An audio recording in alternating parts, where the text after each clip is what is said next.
Hey everybody, welcome back to Lost Odyssey. It's Chocolate Milk, and in this video we're just gonna get some really small things done on the world map on different parts of the world. I'm gonna start in the city of Saman. There's a few little things I want to do. Now that you have Sed in your party, he can fix things. He fixed the harp in Numara, and we could fix the jukebox that's in the tavern here. So if you talk to the guy standing by the jukebox machine, he'll fix it and you'll actually get the song that was playing when Jansen and Ming were alone. So we get a prize for that, another accessory to equip, and there's more stuff to fix before we leave here. Just gotta find it. Where is it? I think it's a little kid. And he's standing, something needs fixing. Ah, yes, here it is. It's down here. This little kid here. I don't even know what that thing is. It just says this thing's broken. That kid doesn't even know what it is. But anyways, Sed's gonna fix it for him. And there you go. It was fixed magically. Thanks, Sed. And we get something from this kid as well. We get some crafting stuff if we want to make use of that. And there's something in the item shop you can get, but I don't think we can get it yet. We might have to come back for it. We can talk to this guy though. He gave us a dream before, and this time he's going to give us some treasure hunt information, something that is in the Great Ancient Ruins. And this guy here, the shopkeeper, if you come in here at some point, he'll give you a key item, but like I said, I don't think we can do that yet, and that's gonna wait till our last dungeon of the game anyway, so I might just have to come back and do that one later. As far as I know, it's pretty much all we can do in this city. We'll probably have to come back, but there was just those few little things I wanted to take care of that I kind of remembered off the top of my head. And now we can go to some new areas here, hopefully, or go take care of some more stuff. Don't actually know where I want to go next. I think I want to go to a new area. So I'm going to land. I think I'm going to go to the Numara port here. And we're going to go pretty much around this area until we can get to that glowing dot that's on the bottom of the map here. That is our next destination. This is probably one of the more, again, another easy area that is just kind of like the secret cave. Really wasn't a really difficult area to do. Something that's very manageable, really good for grinding, and we get some good stuff out of it. So I think we're going to do that area now. Can't possibly hold off on getting to all these new areas forever. It's exciting. We have lots of new areas to go to, so we're going to start with this new area. Now you don't actually need the white boa for this, I just realized after driving this stupid thing over here. All you have to do is dive with the Nautilus and you should be able to just go right in. There should be a cave entrance for us to go into. Here we are, this is a new area, this is the Terrace Cave. Now if you had monies steal money from you in the Terrace Cave, you can get an item. Aside from all the other items you'll be getting, you could like follow a money trail. I'm gonna come back and do that though because I completely forgot about that and I didn't have any monies steal any items from me. Now in this area, I don't know, I don't think the monsters are too tough. A lot of them just take a few hits to take down. They've got a few thousand HP, but just look for the element type of the enemy. Use your spells and rings appropriately. Really good place to grind though, in my opinion. And you get some good stuff out of it. Now this place is kind of confusing. I think I've spliced some clips in because I had got lost a little bit along the way. But I think there's about 5 or 6 treasures in total to collect here. And you just need to make sure not to get lost or fall down. And of course there's mud in this area too, so keep that in mind. Some of the areas you kind of have to go around because there's large mudslides in the way, which is kind of annoying, quite honestly. It makes this area a little bit harder to go through. But eventually, you know, you should find all of the items. Oh god, there's a fork. Let's go up this way and see what's up here. Nothing? I think this is just where we were, just on the top of the fork. I don't know. Or no. Oh, okay, there we go. I was gonna say, if we went to the right and to the left here, you could go to the very top of the hill and you get some ores. And then you can go back down. There's really not a lot to say for this area. It's self-explanatory. You basically just keep following the paths until it breaks off. Then you pick a path, and then you essentially go with that path, and you find your treasure. The only hard part about it is that it's easy to get lost because this area looks exactly the same pretty much everywhere you go, so you just need to kind of be mindful of that. Like you see, I'm getting lost here. I think I'm going to take a chance and maybe go down this mud.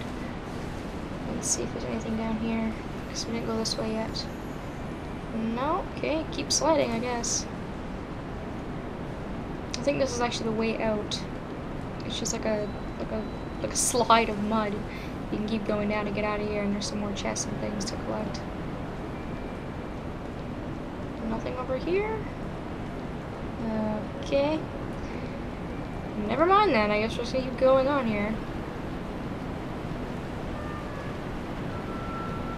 Okay, so, oh crap, I want to fall down that mud. This is the way out, so that mudslide will lead you back to the ship. Before you go though, you'll want to, of course, pick up all the rest of the treasures. Like I said, I think there's a total of 6 treasures in this area. And if you had monies steal money from you in the Great Ancient Ruins, you can also get an additional treasure chest. I'll come back to that later on, because I hadn't thought of it when I came through here the first time. And it's something that'll help us with another side quest later on in the game. There's no optional boss in this area. It's basically just treasures and things like that, and a good place to grind at this level in the game. So that is about it. A very, very quick visit to the Terrace Cave. And now we're gonna go try to find somewhere else to go, because it's only been a 7-minute video. We've done a lot in this video. Alright. Let's go back to the white boa just in case we need her to get through some ice, which I'm sure we will. 99% of these areas we need the white boa for. So I'm gonna go see if I can land at another port, because I gotta decide where I want to go next. It's kind of hard to decide because there's just so many places and so many things to do. I'm trying to sort these out by like the easiest to the hardest places to go. But I think I've decided on the next area. The only thing I hate about the white boa is that it sails so slowly. It takes a while to get it going, and then once you get it going, it really doesn't go a whole lot faster. It's so much like, if you know you do not need the white boa, I suggest not using it at all. I would just use the Nautilus. Like, as soon as you have unlocked all the areas, you can go there at any time by using the go to the nearest embarkment point perk of the game. And I would just suggest doing that, because really, there's not a whole lot on the overworld except for some underground treasures, which I'll be doing in a whole separate video, because there's 24 places in total that are spread all along the map, and it gets kind of annoying to find after a while. But yeah, other than that, as soon as you got all the areas, I would just suggest either using the, move to the nearest point, or using the Nautilus and flying, because that's just so much faster. But anyways, this is our next area. Up here on the very tip of the map, this is the Pirate Fortress. It's an interesting area. It basically looks like the Nautilus or something has crashed in the middle of, and they like made a fortress out of it. It's kind of a neat concept. Alright, so let's get started here. So save point, of course, if you want to use that. Captain, I'm so glad you're back in one piece. So this is, I guess, Ced's hideout, because obviously they called him Captain.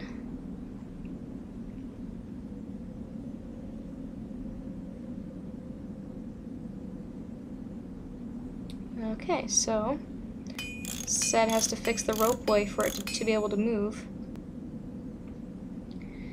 And then we can actually, I guess, by using this machine, I guess it's like a gondola or something. By using this machine, we can actually get down to the area to explore it. So, all right, thanks, Ced, for the nifty fixing skills. Let's ride the gondola down. It's kind of funny that it has like skis on the bottom of it. It's just kind of kind of goofy. I don't think gondolas usually have anything on the bottom, but whatever, I'm not gonna question logic. Now, since this is a new area, there's new stuff to loot, and there's also new side quests to take. Now, I'm gonna do this set of side quests first, because you get a good reward out of it, and we can fight some optional bosses along the way, and also uncover lots of new areas. So this is a side quest that's gonna be really spread out, and I figured I'd just pick it up now before I forget. But before we get ahead of ourselves, we're not even going to start the side quest for a little while. We're going to explore the area first. You're going to go to the right, ignoring the ladder on the left, obviously, because as soon as you come up, you'll see like blatantly obvious that there's stuff to loot. So before we go down that other ladder, though, because it's kind of a long ways away, I'm going to go over here, and I'm just going to get the side quest now, I think. And of course I'm going to grab the pot, because wouldn't want to miss that now, would I?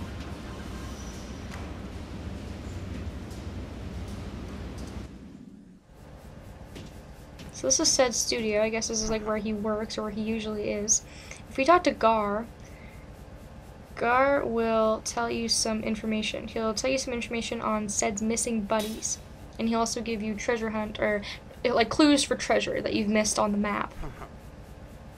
I'm just gonna go over, in the video where all the pirates are, but he'll give you very, very brief clues, like he's around goats. Well, that could be anywhere. So the clues aren't overly helpful. But if you examine this item on the desk here,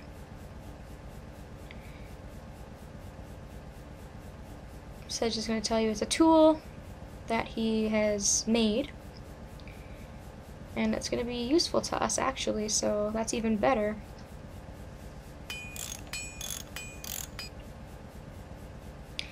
It's actually a magic level locator. Or magic locator.